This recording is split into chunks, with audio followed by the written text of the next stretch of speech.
बच्चों लोग, आज की क्लास हम लोग स्टार्ट करने वाले हैं ऑर्गेनिक केमिस्ट्री का पहला लेक्चर। ठीक है, तो ध्यान देना, हमारा सबसे पहले फोकस होगा ऑर्गेनिक कंपाउंड के नेमिंग का। ठीक है, तो पहला पॉइंट ध्यान देना कि ऑर्गेनिक केमिस्ट्री जो होता है उसमें हम लोग क्या पढ़ते हैं। तो ध्यान देना, हम लोग पढ़े होंगे क्लास 10th में कि organic chemistry basically nothing but क्या है, स्टडी ऑफ कार्बन है। स्टडी ऑफ कार्बन है, इट्स कंपाउंड होता है। तो ऑर्गेनिक केमिस्ट्री ध्यान देना एक ब्रांच ऑफ केमिस्ट्री होता है। तो पूरी केमिस्ट्री को तीन पार्ट में बेसिकली बांटा गया है। एक होता है ऑर्गेनिक केमिस्ट्री, एक होता है इनऑर्गेनिक केमिस्ट्री, और एक होता है फिजिकल केमिस्ट्री। ठीक है, तो बेसिकली ध्यान सुनना, केमिस्ट्री बेसिकली दो ही होता है। केमिस्ट्री के अंदर दो पार्ट होता है, एक होता है इनऑर्गेनिक, एक होता है ऑर्गेनिक। ठीक है, तो ऑर्गेनिक केमिस्ट्री एक हो गया और एक हो गया इनऑर्गेनिक केमिस्ट्री। तो आपके पीरियड टेबल में टोटल एलिमेंट कितना होता है, तो और अभी जो डिस्कवर्ड एलिमेंट है उसको अगर देख ले तो ऑलमोस्ट कितना होता है, 118 एलिमेंट आपके पास होता है पीटी में। ठीक है, तो पीरियड टेबल में 118 एलिमेंट होगा। तो इस 118 एलिमेंट्स में मैं क्या बोल रहा हूँ कि कार्बन इन इस कंपाउंड यानी कार्बन के बारे में हम यहाँ पढ़ते हैं, और बाकी एलिमेंट जो है वो सारा चला जाता है, यानी बाकी जो 170 एलिमेंट्स है वो बाकी यहाँ पे रेस्ट जो होता है, रेस्ट हो गया इनऑर्गेनिक केमिस्ट्री का पार्ट होता है। ठीक है, ये ध्यान देना। तो फिजिकल फिजिकल केमिस्ट्री होता है वो केमिस्ट्री नहीं है, वो बेसिकली मैथमेटिकल इक्वेशन है जो हमको हेल्प करता है ऑर्गेनिक एंड इनऑर्गेनिक केमिस्ट्री के रिएक्शन को अच्छे से अंडरस्टैंड करने के लिए। ठीक है, तो ऑर्गेनिक केमिस्ट्री और इनऑर्गेनिक केमिस्ट्री को अच्छे से समझने के लिए, उनके रिएक्शन का जो रेट है, उसका जो यील्ड है, उसको समझने के लिए हम लोग के पास कुछ टूल का रिक्वायरमेंट होता है। वो टूल हमको प्रोवाइड कौन करता है, फिजिकल केमिस्ट्री। तो फिजिकल केमिस्ट्री बेसिकली केमिस्ट्री नहीं बोल सकता उसको हम लोग, तो एक टूल होता है जो हमको ऑर्गेनिक इनऑर्गेनिक के रिएक्शंस को हमको समझने में हेल्प करेगा। ठीक है, तो ये रहेगा ऑल अबाउट आपका फिजिकल केमिस्ट्री। तो बेसिकली हम लोग को ये तीनों एरिया पढ़ना होता है अपने 11 12 में। तो ध्यान देना, तो ऑर्गेनिक केमिस्ट्री में क्या बेसिकली क्या है, कार्बन एंड इट्स कंपाउंड है। तो आखिर कार्बन के लिए एक पूरा का पूरा एरिया क्यों डेडिकेट किया गया है, तो आप लोग ऑलरेडी कवर कर चुके 10th क्लास में कि जो कार्बन होता है, जो कार्बन है, ठीक है, तो कार्बन काफी large number of compound form करता है। ठीक है, तो क्यों करता है, तो कार्बन को बोला गया है कार्बन इज टेट्रावैलेंट।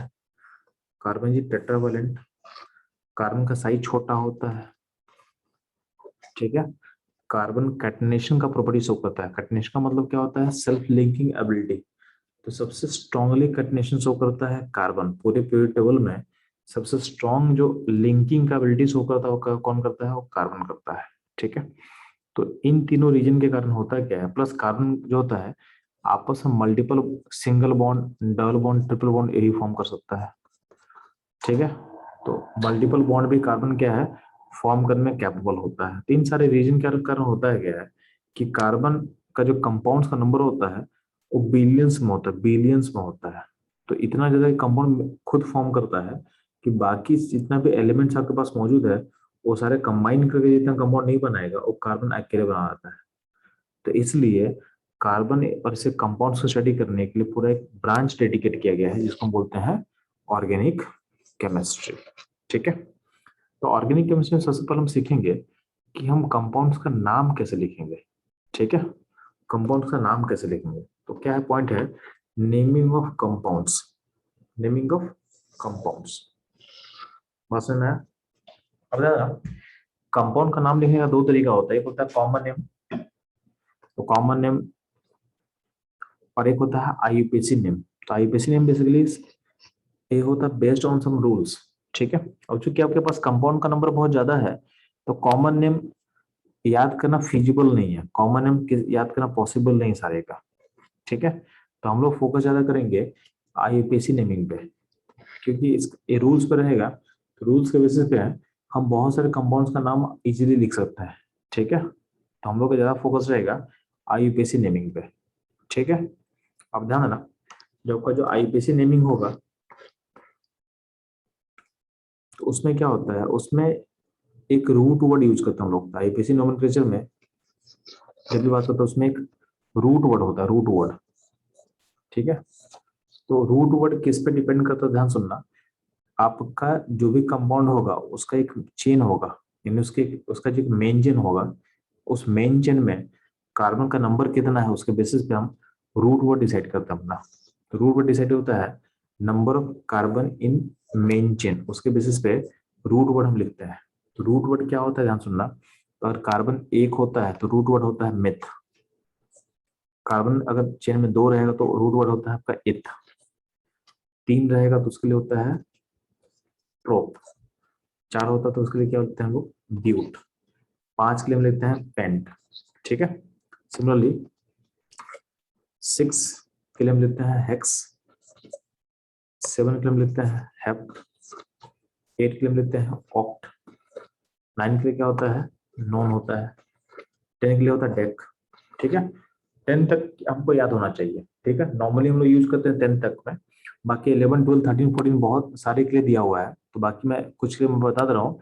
उसका नीड नहीं होता है, नीड आपको होता है 10 तक का। ठीक है। 11 के लिए बोला गया है अनडेक। 12 के लिए क्या है डोडेक है। 12 के लिए रूट वर्ड क्या होता है डोडेक।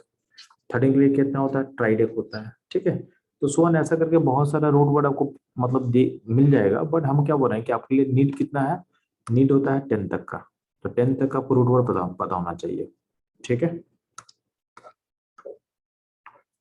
अब ध्यान दोगे जो कंपाउंड्स ऑफ कार्बन, तो मेरा फोकस अभी है कि compounds of carbon and hydrogen, बाकी को एलिमेंट नहीं। तो मेरा पहला फोकस रहेगा कि कार्बन और हाइड्रोजन मिलकर कंपाउंड बनाएगा। कार्बन एंड हाइड्रोजन मिलकर कंपाउंड बनाएगा तो उसको हम बोलते हैं हाइड्रोकार्बन। तो मेरा पहला फोकस रहेगा हाइड्रोकार्बन के बारे में स्टडी करना।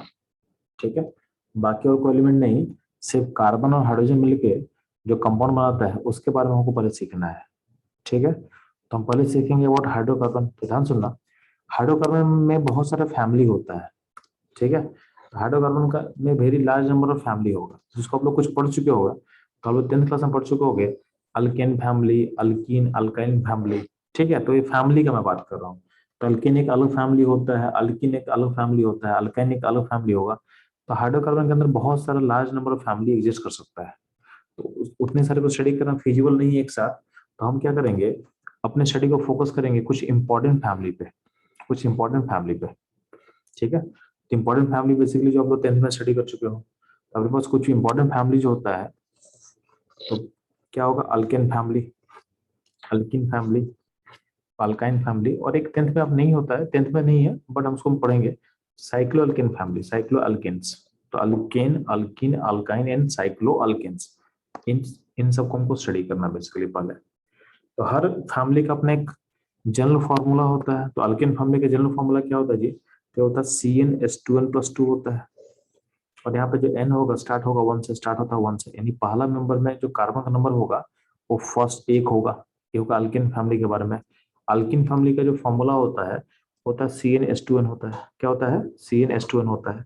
यहाँ पे जो आपका n है, यानी जो नंबर ऑफ कार्बन है, स्टार्ट होगा 2 से, स्टार्ट होगा 2 से, यानी आप में अल्किन फैमिली में एक कार्बन का अल्किन पॉसिबल ही नहीं है, यानी एक सिंगल कार्बन का अल्किन पॉसिबल कभी नहीं होगा।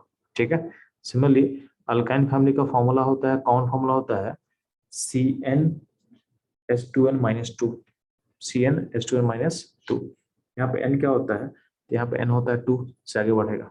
ठीक है। ये हो गया ऑल अबाउट अल्काइन फैमिली। ठीक है। अब ये होता है साइक्लोअल्केन्स। तो साइक्लोअल्केन का जो कौन फॉर्मूला होता है CnH2n। क्या होता है CnH2n। ठीक है। तो अब तो गौर करना कि साइक्लोअल्केन का जो फॉर्मूला होता है वो आपके अल्किन से मैच करता है, वो अल्किन के से मैच करेगा। तो दोनों का जो जनरल फॉर्मूला है सेम ही होता है। अब डिफरेंस क्या होता है हम लोग आगे बताएंगे आपको। यहाँ पे जो n का जो वैल्यू है वो वैरी करेगा 3 से लेके, यानी इसका पहला जो मेंबर होगा उसमें कार्बन का नंबर होगा 3।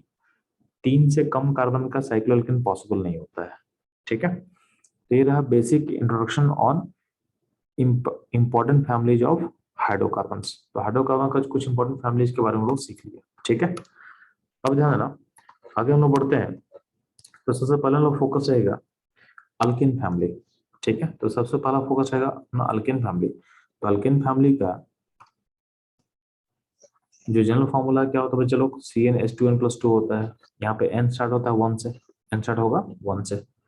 अब ध्यान देना कुछ मॉलिक्यूलर फॉर्मूला होता है, तो यहाँ पे लिखा हुआ है molecular formula of unbranched alkanes, जिसको आप 10th में ऑलरेडी पढ़ चुके हो। तो अगर हम मानते हैं कि कुछ मॉलिक्यूलर फॉर्मूला लिख रहे हैं उस अल्केन का जो कि अनब्रांच्ड है, जिसमें कोई ब्रांचिंग नहीं होगा, तो अनब्रांच अल्केन लिखा हुआ है। अब ब्रांचिंग क्या होता है ये हम आगे समझा देंगे आपको। तो यहाँ पे जो अनब्रांच लिखा हुआ है इसका मतलब क्या होता है आगे वो समझ में आ जाएगा। ठीक है, तो यहाँ पे कुछ मॉलिक्यूलर फॉर्मूला है उसका नाम दिया हुआ है, तो ध्यान सुनना। तो जब भी हम ये सारा अल्केन्स का फॉर्मूला है तो अल्केन में ध्यान देना, तो पहला CH4 है, तो CH4 है, तो CH4 का नाम क्या होगा जी? CH4 हो गया फॉर्मूला, नाम होता है, चूंकि इसमें कार्बन एक है तो इसलिए होता है रूट वर्ड होगा मिथ, और इसमें एक सफिक्स ऐड करते हैं ANE, क्या ऐड करते हैं Ane, तो मीथेन हो जाता है। ठीक है, यानी अगर हम हाइड्रोकार्बन का नाम लिखेंगे तो हमको एक ऑर्डर को फॉलो करना होता है, तो ऑर्डर मैं लिख रहा हूं आपके लिए। ठीक है, तो ऑर्डर क्या है ध्यान सुनना आप लोग। तो हाइड्रोकार्बन, ठीक है, नेमिंग में मैं क्या बोल रहा हूँ, आप जब IUPAC नेम लिखते हो ना तो उसमें एक आपको कुछ होता है, प्रीफिक्स होता है, इस IUPAC नेम में एक कुछ प्रीफिक्स होगा, फिर रूट वर्ड होता है एक, और फिर कुछ सफिक्स होता है। सफिक्स के अंदर भी क्या होता है, सफिक्स के अंदर भी दो टाइप का सफिक्स होता है, एक होता है सफिक्स 1, एक होता है सफिक्स 2, एक होता है सफिक्स 1 और एक होता है सफिक्स 2। ठीक है, तो सफिक्स 1 सफिक्स 2 ध्यान सुनना। तो सफिक्स 1 हम किसको बोलते हैं, तो बेसिकली अगर अल्किन फैमिली होगा तो अल्किन फैमिली में एनी जोड़ देंगे हम लोग, अल्किन फैमिली के लिए हम ई नहीं जोड़ देते हैं, और अल्काइन फैमिली होता है इसलिए वाई नहीं यूज करते हैं। ये होता है आपका सफिक्स 1। सफिक्स 2 क्या होता है इसको हम लोग बाद में सीखेंगे, अभी छोड़ दो, इसको हम बाद में सीखेंगे। और जो प्रीफिक्स होता है उसको भी इन द प्रोसेस हम सीखेंगे। तो अभी जो अपना मेन काम है, अपना मेन काम होगा रूट वर्ड से काम होगा। रूट वर्ड किस पे डिपेंड करता है, तो ये डिपेंड करता है नंबर ऑफ कार्बन, किस पे डिपेंड करता है, number of carbon in chain.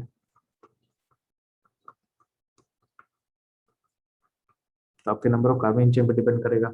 और जो आपका जो सफिक्स 1 है डिपेंड करता है कि किस फैमिली का पार्ट है, अल्केन के लिए ए नहीं होता है, अल्केन के लिए ई नहीं होगा, अल्काइन के लिए वाई नहीं होगा। ठीक है, तो पहले पहले बस इतना ही से अपना काम चल जाएगा। ठीक है, तो ये मैं बोला हूँ कि C2H6 मतलब क्या होगा, इथेन होगा। C3H8 का नाम क्या होगा, प्रोपेन होगा। C4H10 क्या होगा, ब्यूटेन होगा। C5H12 क्या होगा, पेंटेन होगा। C6H14 क्या होगा, ये होगा हेक्सेन होगा। ठीक है, ध्यान देना। C7H16 क्या होगा, heptane. C8H18 octane, similarly नोनेन and decane. ये टोटल 10 कार्बन तक का हम लोग नेमिंग सीख गए, सिंपल सिंपल अनब्रांच अल्केन का, जिसमें ब्रांचिंग नहीं होगा। अब ध्यान ना, इसका हमको फिगर, इन अल्केन्स का हमको फिगर बनाना चाहिए। तो structure formula of unbranch alkane, जिसमें ब्रांचिंग नहीं है उस अल्केन का स्ट्रक्चर फॉर्मूला कैसे लिखेंगे, यानी उसका स्ट्रक्चर हम ड्रॉ कैसे करता है। तो सिंपल सा बात है कि आपको पता होना चाहिए कि अल्केन में कार्बन कार्बन हमेशा बनता है सिंगल बॉन्ड। अल्केन में कार्बन कार्बन बनेगा हमेशा सिंगल बॉन्ड, ये ध्यान देना। अल्केन में कार्बन कार्बन क्या होता है, सारा सिंगल बॉन्ड से कनेक्टेड होता है। तो CH4 में कार्बन एक है, तो आपको पता है कि कार्बन का वैलेंसी कितना होता है, 4 होता है, यानी कार्बन के पास 4 बॉन्ड बनाना आपको है। तो आपको दो चीज याद रखना है अल्केन के लिए। पहला बात है कि कार्बन का 4 बॉन्ड बनाना है आपको, कार्बन का 4 बॉन्ड बनाना है, और कार्बन कार्बन को हमेशा सिंगल बॉन्ड से लिंक करना है अगर आप अल्केन फैमिली के में हो तो अल्केन में कार्बन कार्बन सिंगल बॉन्ड बनेगा और कार्बन का वैलेंसी होता है 4। ये दो इन्फॉर्मेशन को पता होना चाहिए। ठीक है, C2H6 में क्या करेंगे जी, तो पहले क्या करना, कार्बन कार्बन को जोड़ देना, जोड़ दिए। अब राइट वाले जो कार्बन है उसको 3 वैलेंसी खाली है, और लेफ्ट वाले कार्बन पे भी 3 वैलेंसी खाली है, तो यहाँ पे हम H लगा देंगे, यहाँ पे हम H को लगा देंगे। ठीक है, तो ये हो जाएगा आपका इथेन का फॉर्मूला। सिमिलरली C3H8 जो होगा प्रोपेन है, तो इसमें क्या होगा, पहले हम कार्बन कार्बन जोड़ दिए। ठीक है, अब ध्यान रखना, राइट वाले कार्बन पे कितना H लगेगा, 3 H लगेगा। लेफ्ट वाले कार्बन पे भी 3 H लगेगा क्योंकि 3 वैलेंसी खाली था। बीच वाले कार्बन पे चूंकि 2 बॉन्ड बना हुआ है, तो और कितना बॉन्ड बनेगा, तो और 2 ही बॉन्ड बनेगा, और 2 ही बॉन्ड बनेगा। ये होगा C3H8। ठीक है, सिमिलरली क्या होगा, C4H10 होगा। तो C4H10 में क्या होता है, कार्बन कार्बन का 4 बॉन्ड सिंगल बॉन्ड बन चुका है। अब बाकी जगह H लगा देना, तो बाकी जगह पे H लगा सकते हो, उसमें कोई दिक्कत आपको नहीं होगा। ठीक है, तो जहां पे जितना H का रिक्वायरमेंट होगा उतना H आप लगा देना। ठीक है, तो सिमिलरली हम लोग H2L CCCH14 सबका फिगर हम ड्रॉ कर सकते हैं। तो आप ध्यान देना, यहाँ पे जितना भी फिगर ड्रॉ किया हुआ है सब में कोशिश किया गया है कि ब्रांचिंग नहीं है, किसी में ब्रांच नहीं होगा, तो सबका सब अनब्रांच हाइड्रोकार्बन का फिगर ड्रॉ किए हुए हैं। ठीक है, अब क्या होता है कि अगर मान लेते हैं कि ब्रांचिंग आएगा तो क्या होगा। मेरा पॉइंट है कि अगर ब्रांचिंग आएगा तो हम कैसे ड्रॉ करेंगे। तो अगला हम लोग वही सीखने वाले हैं कि किसी फॉर्मूला के करस्पॉन्डिंग कितना पॉसिबल स्ट्रक्चर हो सकता है। ठीक है, तो अगला अपना फोकस रहेगा possible structure of alkane according to given formula. ठीक है, तो गिवन फॉर्मूला के लिए पॉसिबल स्ट्रक्चर कितना हमको सीखना है, बात समझ में आ गया। यहीं पे एक टर्म होता है आइसोमर्स। तो आइसोमर्स एक टर्म आएगा, तो आइसोमर का मतलब क्या था समझे ध्यान से आप लोग। आइसोमर का मतलब होता है two different compound having same molecular formula. तो जब भी दो डिफरेंट कंपाउंड का मॉलिक्यूलर फॉर्मूला सेम होगा तो उसको बोलते हैं आइसोमर्स बोलते हैं। ठीक है, तो ध्यान सुनना, जब भी हम कार्बन कार्बन चेन को लिंक करते हैं ना, जब भी हम कार्बन कार्बन चेन को लिंक करेंगे तो मान लेते हैं कि तेरे पास 5 कार्बन है, तो 5 कार्बन में आप इसको ऐसे दिखा दो या इसको ऐसे दिखाओ, ये कोई नया नहीं है, सेम ही चीज है। मतलब आपका जो कार्बन चेन होता है उसको आप थ्रेड के सोचो, धागे की तरह सोचो। ठीक है, तो जिस तरफ धागे को यानी थ्रेड को आप कहीं भी मोड़ सकते हो, मुड़ जाएगा। तो ये दोनों सेम ही फिगर है, यानी ये दोनों आइडेंटिकल है, इसको आप अलग नहीं बोल सकते हो। सेम इसको आप ऐसे दिखाओगे 5 कार्बन को तो भी सेम ही है, या इसको आप ऐसे दिखाओ तो भी सेम ही है। ठीक है, तो ये जितना भी हम केस यहाँ ड्रॉ करें ये अलग केस नहीं है, क्योंकि सब में ना, सब में गौर करना, सब में 5 कार्बन एक साथ लिंक किया हुआ है, बिना किसी ब्रांचिंग का 5 कार्बन एक साथ लिंक है सारे में। ये सारा फिगर सेम फिगर है, किसी को हम अलग नहीं बोल सकते हैं। इस बात को समझ में आना चाहिए कि सारा फिगर क्या है, सेम फिगर है। तो कोई इसको ऐसे भी लिख सकता है, कोई इसको ऐसे भी लिख सकता है, कोई इसको ऐसे भी लिख सकता है, कोई इसको ऐसे भी लिख सकता है, ये को समझ में आना चाहिए। हाँ, लेकिन ध्यान देना, अगर इसको हम ऐसे लिखा तो एक नया फिगर हो जाएगा, क्योंकि इसमें क्या है, इसमें 4 कार्बन का चेन हुआ, उसमें एक ब्रांच हो गया, यानी चारों कार्बन को तुम अगर एक साथ लिंक करो तो उसमें एक कार्बन छूट जाएगा, यानी ब्रांचिंग में आ गया। ठीक है, अब इसको आप ऐसे दिखाओ या इसको आप ऐसे दिखाओ, यानी ब्रांच इधर उधर सेम ही है, यानी दोनों फिगर सेम हो जाएगा, ये दोनों फिगर आइडेंटिकल होगा। ठीक है, सिमिलरली इसमें हम इसको ऐसा भी ड्रॉ कर सकते हैं,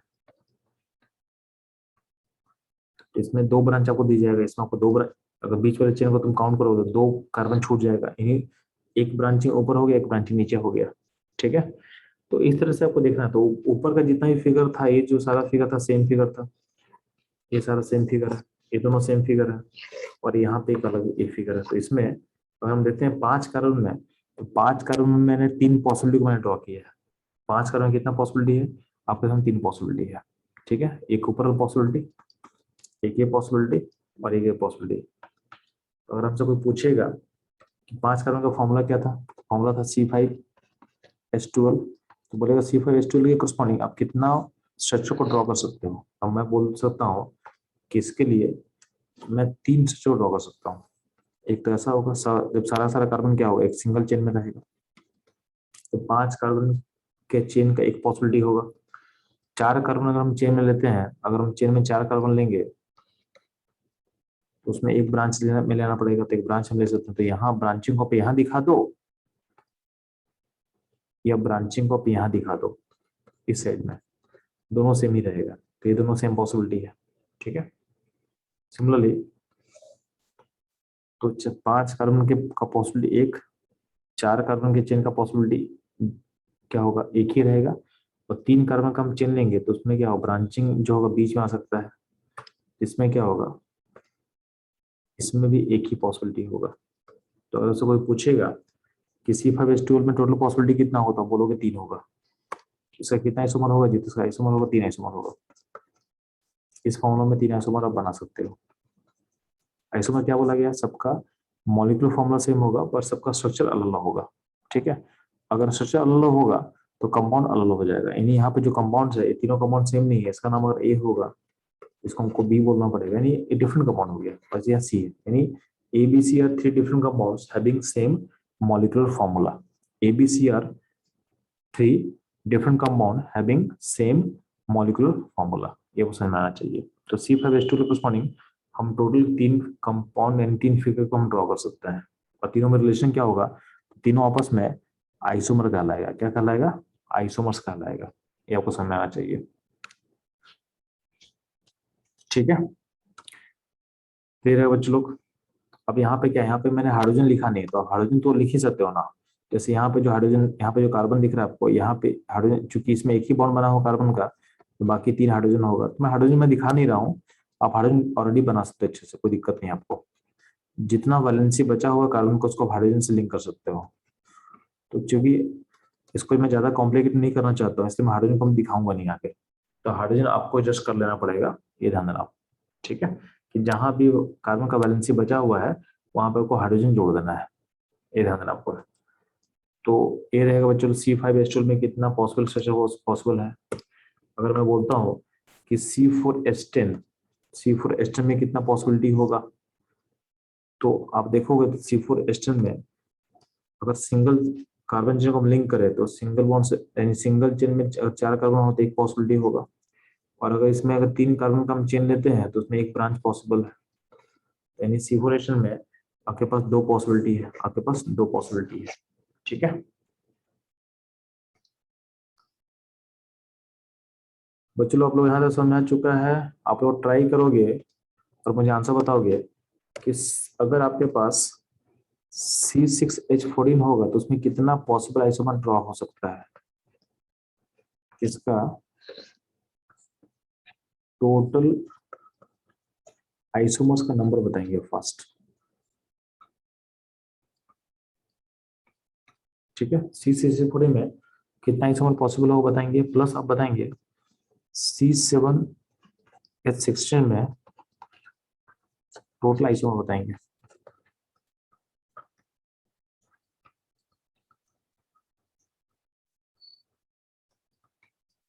ठीक है, जल्दी से बच्चों ड्रॉ करेंगे इसको और मुझे आंसर बताएंगे आप लोग.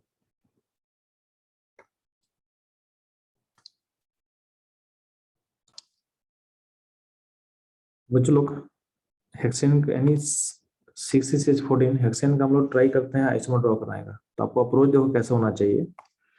अब ध्यान ना, पहला काम क्या करना कि पहले चलना कि 6 कार्बन का चेन ले लेना, तो उसमें एक ही पॉसिबिलिटी होगा.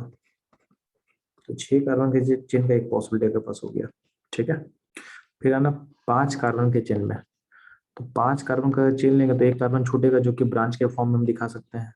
तो ब्रांच के फॉर्म दिखाएंगे तो उसको आप यहाँ दिखा सकते हो. ठीक है, यहाँ दिखा दो या फिर आप यहाँ दिखा दो, दोनों सेम फिगर होगा.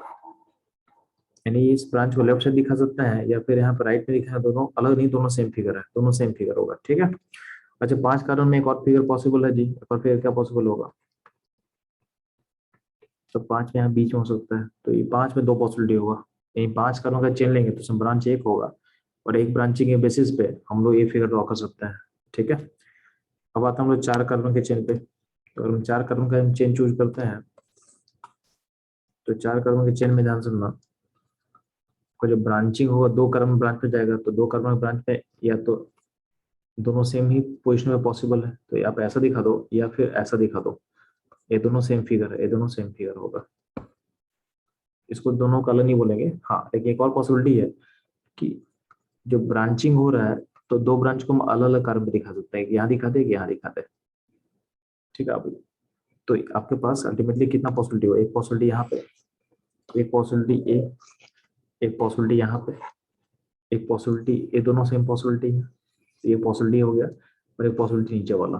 इन टोटल कितना होगा, आपके पास 5 पॉसिबल आइसोमर हो सकता है. C6H14 का टोटल आइसोमर कितना होगा, 5 होगा. ठीक है, तो नेक्स्ट बच्चों आप ट्राई करोगे C6H14 के बाद C7H16 का कितना आइसोमर्स होगा को ड्रॉ करना है. ठीक है, जल्दी से फास्ट ड्रॉ करेंगे.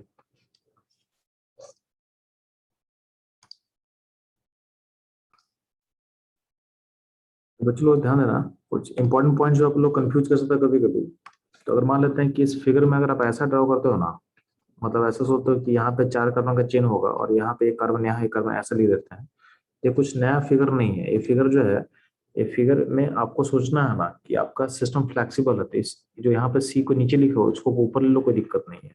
इसका मतलब ये फिगर इससे मैच कर जाएगा, ये फिगर आपकी इस फिगर से मैच कर जाएगा।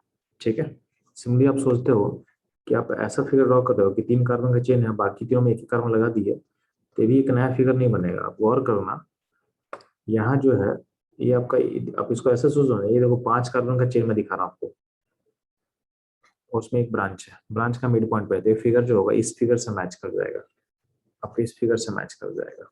ठीक है, सिमिलरली आप सोचते हो कि यहाँ पे 3 कार्बन यहाँ लगा दिए और 3 कार्बन ले लो यहाँ ब्रांच में 3 एस लगा दिए, तो ये फिगर कुछ नया फिगर नहीं है। इसमें देखना, इसमें ये मिल जाएगा, एक 5 कार्बन का ब्रांच मिल जाएगा, उसका एडजस्टमेंट में आपको एक 5 कार्बन का चेन है और एक एडजस्टमेंट ब्रांच है, यानी ये फिगर मैच कर जाएगा इस फिगर से।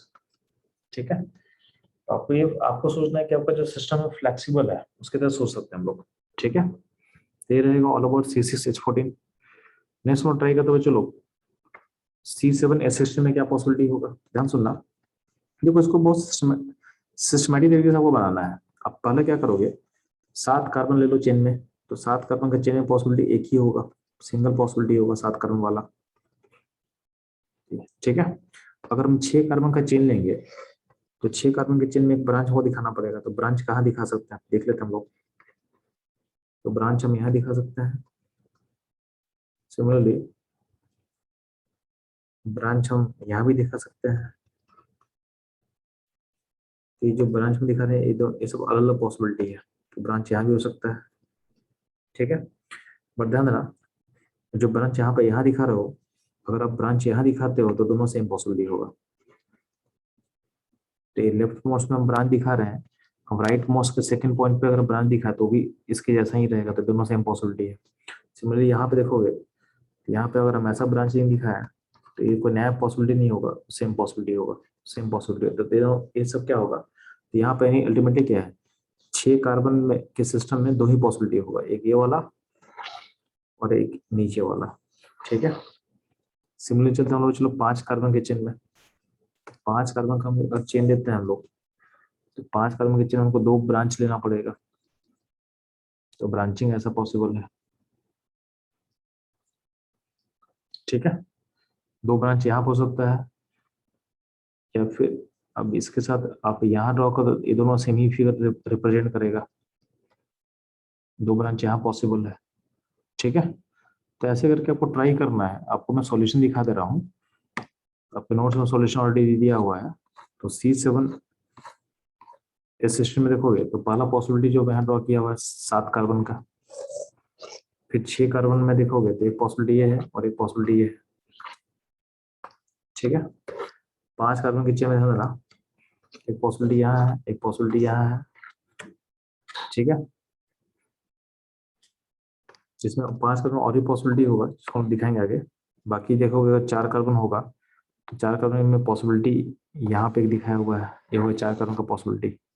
ठीक है, उसके अलावा 5 कार्बन का जो पॉसिबिलिटी है ऐसा भी हो सकता है 5 कार्बन में, तो 5 कार्बन में ऐसा ही पॉसिबिलिटी हो सकता है, 5 कार्बन में आपको पॉसिबिलिटी ऐसा भी हो सकता है। ठीक, इसके अलावा आपका 5 कार्बन पॉसिबिलिटी ऐसा भी हो सकता है। ठीक है, तो टोटल मुझे 9 पॉसिबिलिटी दिख रहा है।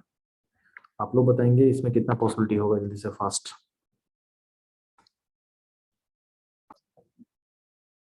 तो लोग C7H14 का आंसर यानी कितना आइसोमर्स होगा, तो टोटल होगा 9, टोटल होगा 9।